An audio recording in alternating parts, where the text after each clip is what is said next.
A esta hora de la mañana llegan las conversaciones que importan en Cuatro Cabezas. Una de las principales preocupaciones a partir de los incendios que afectaron a la quinta región es qué va a pasar en marzo cuando los escolares de esas zonas tengan que volver a clases. Para conversar de este tema estamos al teléfono con Alejandra Arrata, ministra subrogante de Educación. Alejandra, ¿qué tal? ¿Cómo estás? Muy buenos días.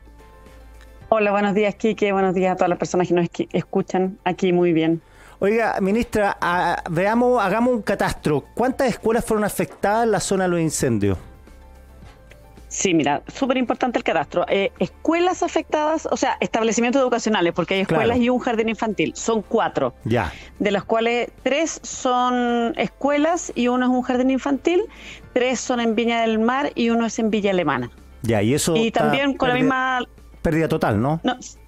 No, eso justo iba a decir. No son todas pérdida total. De hecho, ninguna es pérdida total. Hay 3 que tienen daño más bien parcial, entre parcial y leve, y una que tiene daño más importante, digamos, pero tampoco es pérdida total. Tiene daño más bien en un pabellón, que ese pabellón sí que va a haber que reconstruirlo, en algunas salas, pero no en toda la escuela. Perfecto. ¿Y cuáles son en la Escuela Villa Independencia. Ya. ¿Y cuáles son los plazos que maneja el ministerio porque está la premura de marzo? Es difícil llegar a marzo, ¿no? O sea, lo que pasa es que lo que estamos haciendo es, estamos trabajando incansablemente en el fondo, para que el año escolar pueda iniciarse de acuerdo a lo que está planificado, ¿no? La semana es el 5 de marzo la fecha oficial, igual hay alguna variabilidad, pero en el fondo es el 5 de marzo que el día de inicio del año escolar. Lo que nosotros estamos haciendo es, en el fondo, la escuela que requiere reposición en algunas zonas que van a ser como pabellones modulares.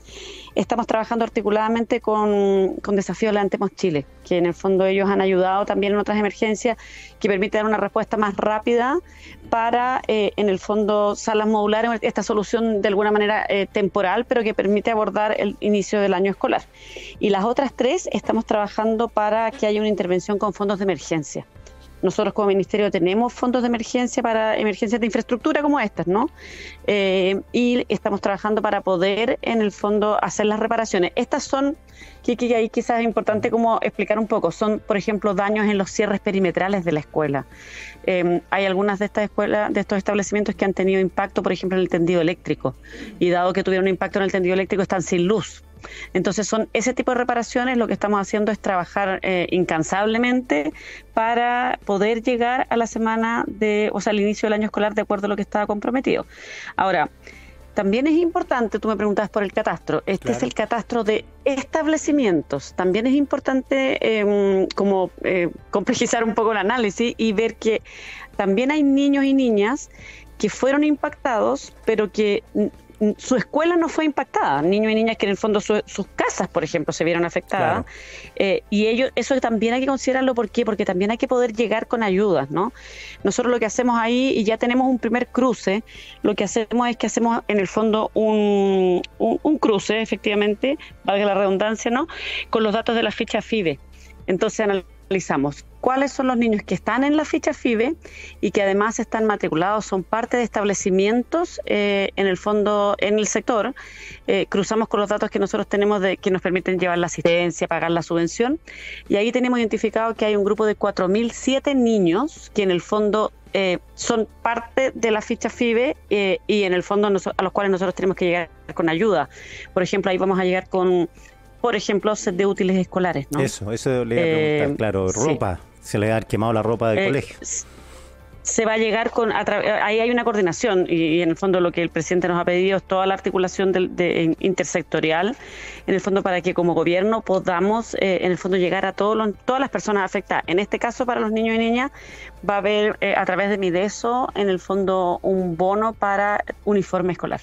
Estas escuelas transitorias, ayer lo propusieron el grupo de ex colaboradores de Sebastián Piñera, que fueron usadas en el terremoto, son estas unidades modulares, son transitorias, ¿no es cierto? O sea, se quedan un rato y después viene la construcción definitiva, ¿no? Exactamente, en el fondo eso es lo que nos permite de alguna manera, o sea, no de alguna manera, lo que nos permite comenzar y en el fondo dar una atención rápida, pero claramente hay que hacer el trabajo más definitivo. Ahora, en general la construcción de este tipo de establecimientos, o sea, de los establecimientos educacionales, la construcción de este tipo de infraestructura toma tiempo, porque hay que hacer un proyecto, ese proyecto tiene que tener, tiene que pasar por la evaluación de Mideso también, entonces, pero por eso es importante también el trabajo articulado y la alianza del sector público-privado para poder avanzar en una respuesta que sea más rápida. Claro, de hecho, eso ha pasado en otros casos y creo que, bueno, también vale el espacio aquí para poder aprovechar de agradecer eso, ¿no? Sí. Agradecer la disposición. Estas son tragedias que nos movilizan sin duda como país, pero también permiten como potenciar espacios de colaboración, lo cual es especialmente importante en educación, ¿no? Si en educación no somos capaces de articularnos y ponernos todos con una causa común, creo que sería más preocupante, ¿no? Claro, es que recuerdo el caso de Juan Fernández. ¿Se acuerda que el presidente antes de asumir fue de vacaciones a Juan Fernández y se dio cuenta que la escuela era la misma después del terremoto? No había cambiado y se puso como objetivo tener la construcción definitiva y tuvo una serie de complicaciones burocráticas, que el terreno era de no sé quién, del ministerio no sé cuánto. Sí. Claro, entonces... de hecho, nos juntamos con el alcalde Juan Fernández hace poquito, diría que fue en enero. ¿La escuela? Eso quería preguntarle. Es que estamos avanzando, ya está el terreno. Y en el fondo estamos haciendo toda la articulación porque está el proyecto y teniendo la aprobación de ese proyecto se puede seguir en el fondo avanzando. De hecho, lo que convinimos con el alcalde es que vamos a tener un espacio de articulación para ir haciendo el monitoreo, pero se ha ido avanzando de acuerdo a lo comprometido y ya está el terreno asignado a dónde va a quedar ubicada la escuela definitiva. ¿Y quién soltó el terreno al final? Porque había una disputa ahí que era bien burocrática. Para ser completamente sincera, no recuerdo quién entregó el terreno. Lo puedo averiguar. No, lo tengo. Sí, no es importante en todo caso, era curiosidad. Oiga, ministra, entonces, ¿usted cree que van a coincidir los tiempos de la reconstrucción urgente con los tiempos de volver a clase en un periodo normal? ¿O cree que se va a posponer un poquito la entrada a clase? No, estamos trabajando para que sea así como tú dices, para que podamos entrar de acuerdo a lo planificado.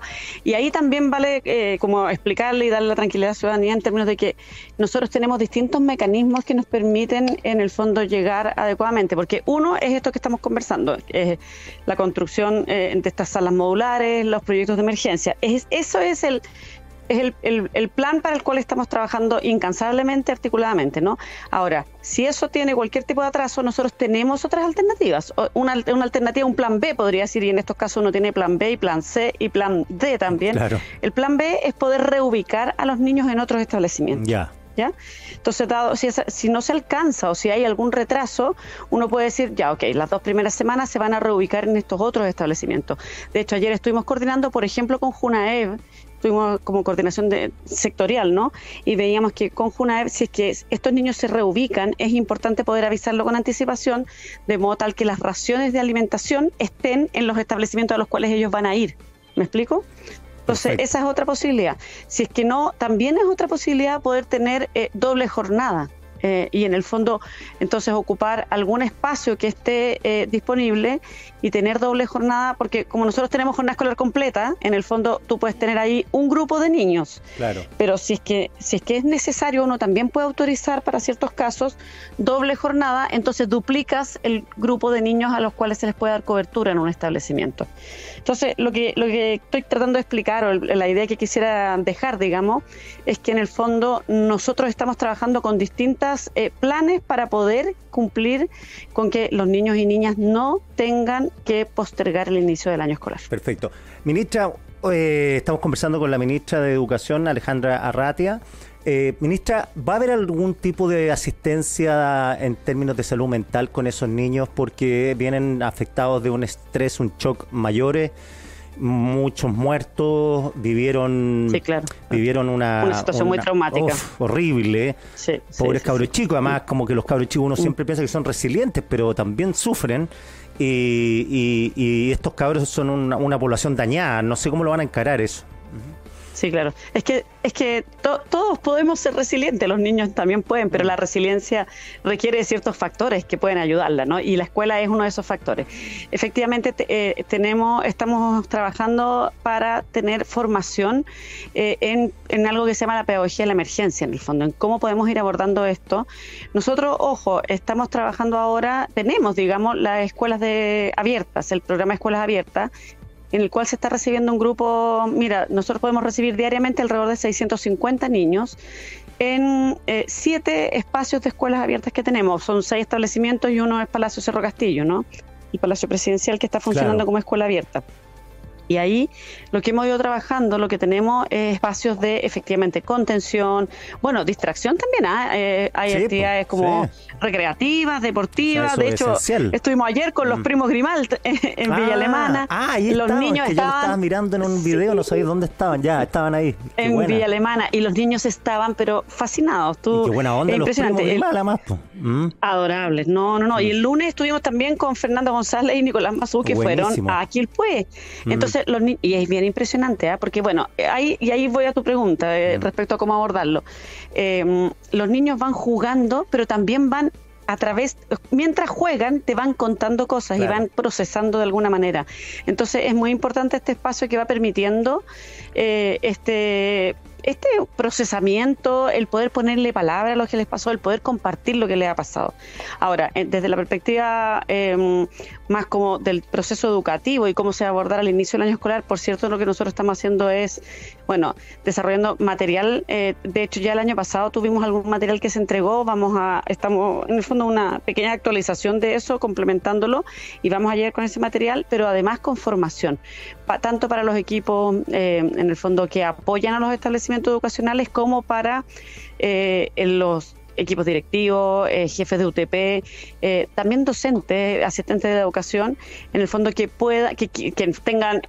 quieran en el fondo participar de estos espacios formativos para poder también abordar como metodologías y estrategias para trabajar esto con los niños y niñas, ¿no? Claro. Ahí lo importante, de alguna manera, es generar el espacio para poder conversar respecto a esto, para poder también procesarlo y también darle como un carácter que permita aprender de la experiencia también, ¿no? Permita, por ejemplo, obvio, nosotros estamos trabajando y tenemos un trabajo articulado con CONAF también en prevención de los incendios forestales. Claro.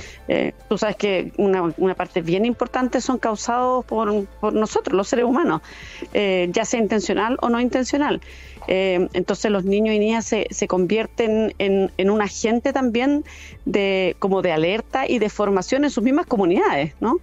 Entonces ahí es bien importante, vamos a mantener ese trabajo, por cierto, y en términos específicos con las zonas afectadas vamos a tener un trabajo como para poder hacer lo que se llama pedagogía de la emergencia y poder dar el espacio para procesar, para poder también reflexionar respecto a cómo yo me he sentido protegido o qué factores me han ayudado en este contexto, y así se va desarrollando la resiliencia, ¿no? Sí, pues los cabros chicos pueden ser grandes divulgadores de planes de prevención, de evacuación. Totalmente. Sí, tienen un tremendo...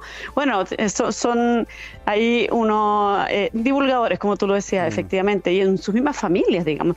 Yo estuve en una actividad en enero, en una escuela también en Quilpué, y ahí nos contaban cómo ellos mismos andaban, habían tenido estos espacios de formación, y ellos mismos estaban alerta cuando en el barrio alguien estaba soldando. Mira, qué bueno, y los mismos niños decían, cuidado porque esas chispas pueden tener impacto, etcétera, ¿me entiendes? Entonces, claro, tienen ahí un impacto muy importante.